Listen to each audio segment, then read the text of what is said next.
Y este va a ser sin duda uno de los temas de la semana, porque el presidente de Estados Unidos, Donald Trump, confirmó que esta semana anunciará nuevos aranceles e impuestos a otros países del mundo, elevando así su guerra comercial. De hecho, comenzará este mismo lunes imponiendo impuestos del 25% a todas las importaciones de acero y aluminio que llegan a Estados Unidos, lo que va a afectar a países cercanos como por ejemplo Canadá, India, Brasil, México y también la Unión Europea. Y entre martes y miércoles informará de otros aranceles que todavía no se sabe. Esta incertidumbre de si Chile podría haberse golpeado también, ¿cierto?, después de todo este contexto. Recordemos que Trump ya dijo que quiere poner impuestos al cobre, lo que obviamente va a impactar duramente este recurso para nosotros. Y además se cree también que esto podría ocurrir durante este mismo mes de febrero. Para analizar más acerca de todo esto ya estamos con Claudio Coloma, analista internacional de la Universidad de las Américas. Muchísimas gracias por acompañarnos hoy en Mega Noticias Mood. ¿Cómo estás? Hola Paloma, como siempre, encantado.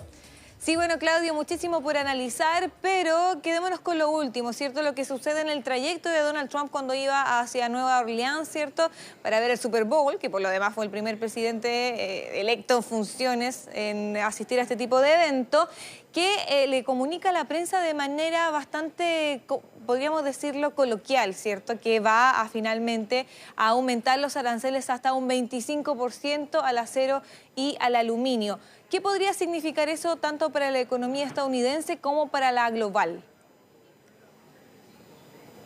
Mira, voy a partir diciéndote, yo no soy economista, soy Sí. analista internacional, mi especialidad es la política mundial. Sí. Ahora, yo te puedo señalar respecto a qué efectos podría tener desde esa perspectiva. Claro. En primer lugar, lo que estamos viendo con las decisiones de Donald Trump, primero que todo, es que está sincerando una parte importante de la forma de hacer política exterior que Estados Unidos ha tenido siempre, incluyendo el periodo post-Guerra Fría.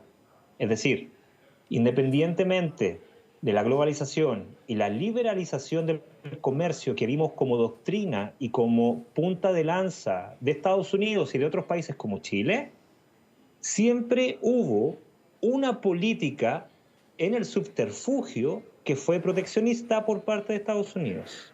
Bien lo sabe Chile cuando estuvo negociando en la ronda de Doha dentro de del grupo de aquellos países que buscaban la liberalización de las tasas arancelarias a los productos agrícolas. Sí. Estados Unidos en los 2000 se opuso fuertemente a liberalizar el comercio.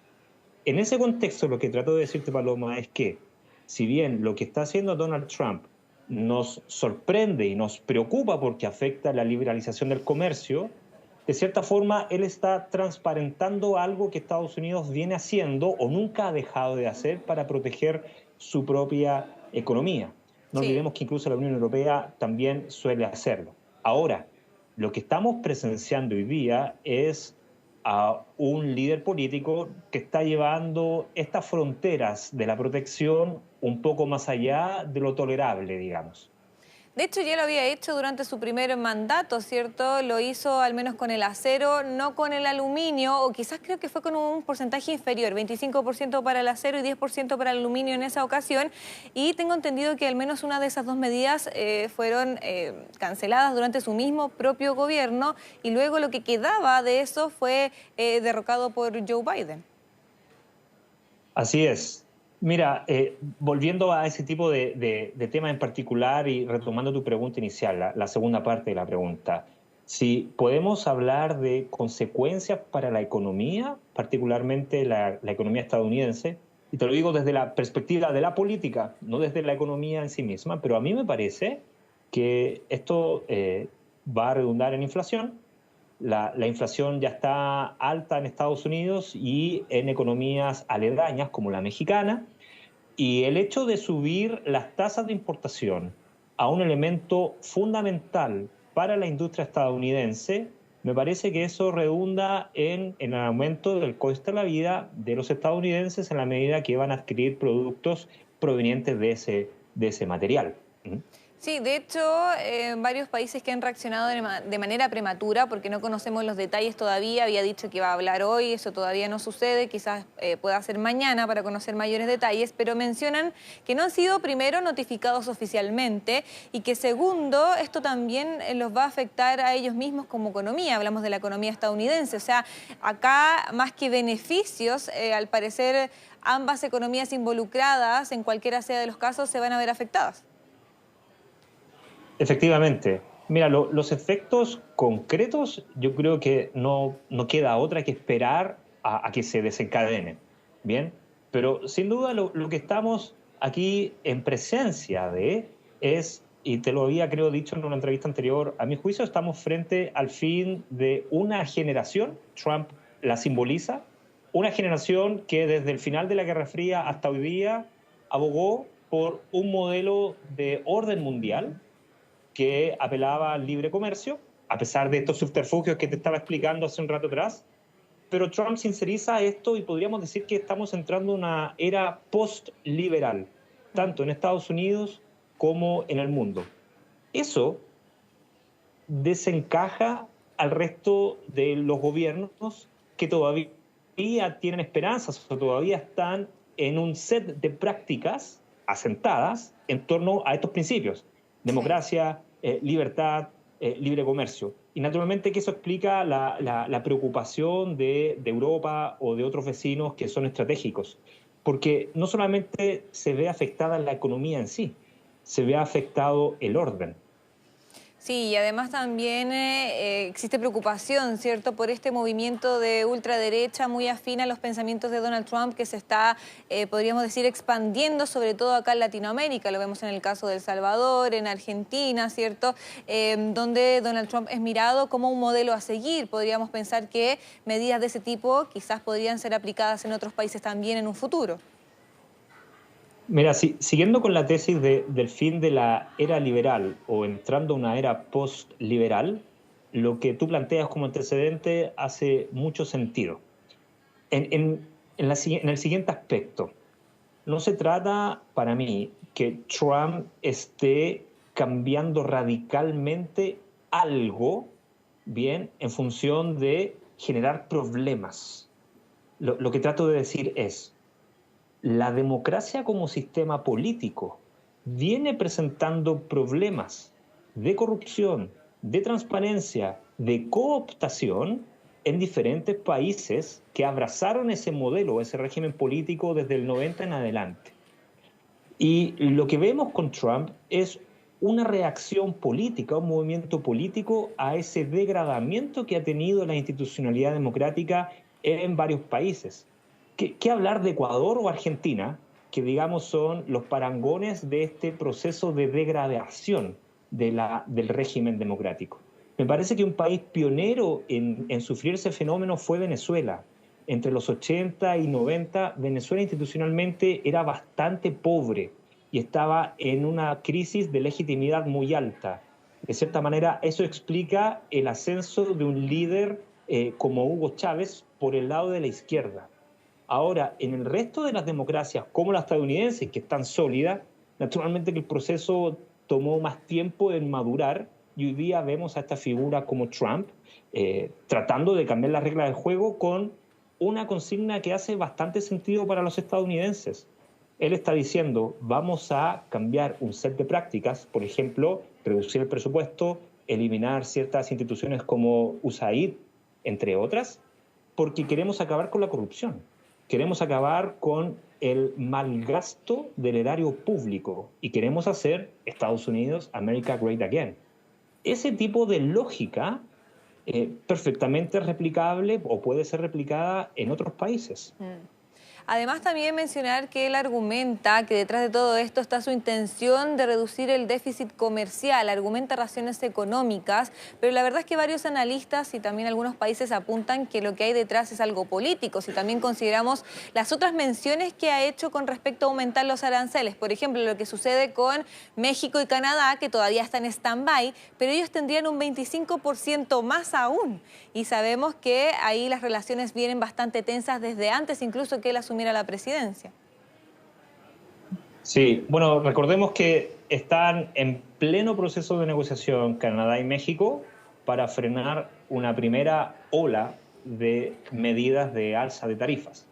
Lo que está ocurriendo en el hemisferio norte de nuestro continente es el cuestionamiento al Tratado de Libre Comercio que nosotros conocíamos como NAFTA y al cual Chile quiso integrarse hace unas décadas atrás. Ese Tratado de Libre Comercio que fue pionero en el mundo y que abrió la puerta para negociar un tratado de libre comercio en todo el continente que se llamaba ALCA.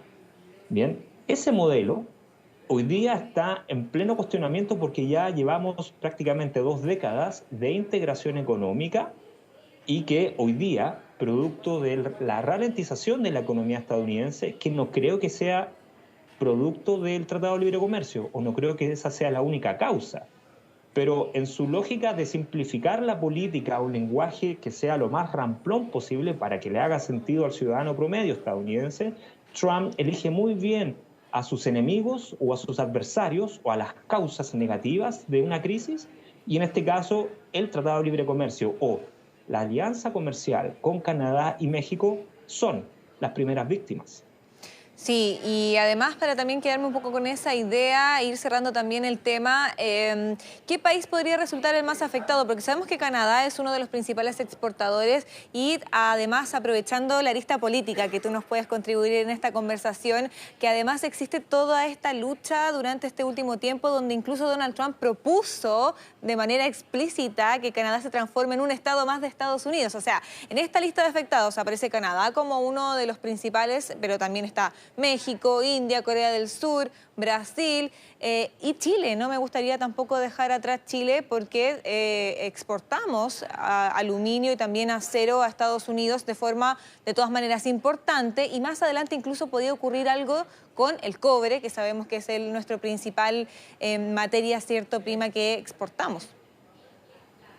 Mira, los primeros perjudicados son aquellos países que importan y que en conjunto importan cerca del 50-60% del aluminio y del acero que Estados Unidos necesita y que no produce por sí mismo. Y ahí está, claro, Brasil, India, Canadá y otros países que no manejo con exactitud en este momento.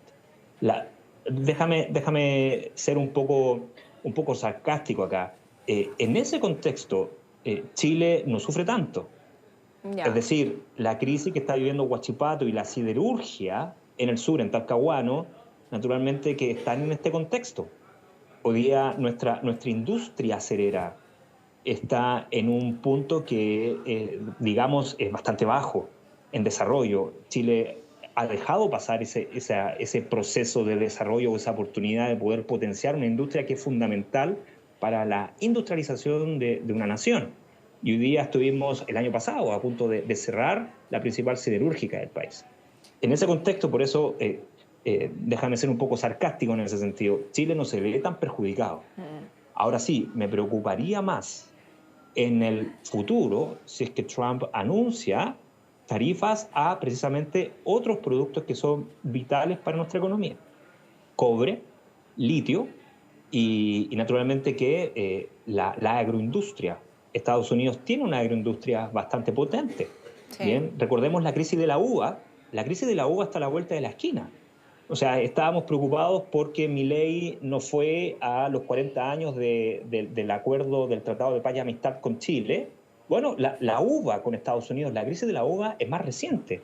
Bien, y eso, detrás de todo eso hay, en California, hay una industria de la uva bastante potente. El vino californiano es bastante bueno, es tan bueno como el chileno. Es decir, hay competitividad. Sí. Y por tanto, no nos podría sorprender que en el futuro Trump tome medidas que perjudiquen de manera más directa que con el acero a la economía chilena.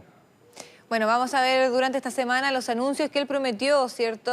Dar mayor claridad acerca de lo que ya mencionó anteriormente. Muchísimas gracias, Claudio Coloma, analista internacional de la Universidad de las Américas, por estar hoy en Mega Noticias Mundo. Que te vaya bien. Igualmente. Chao, chao.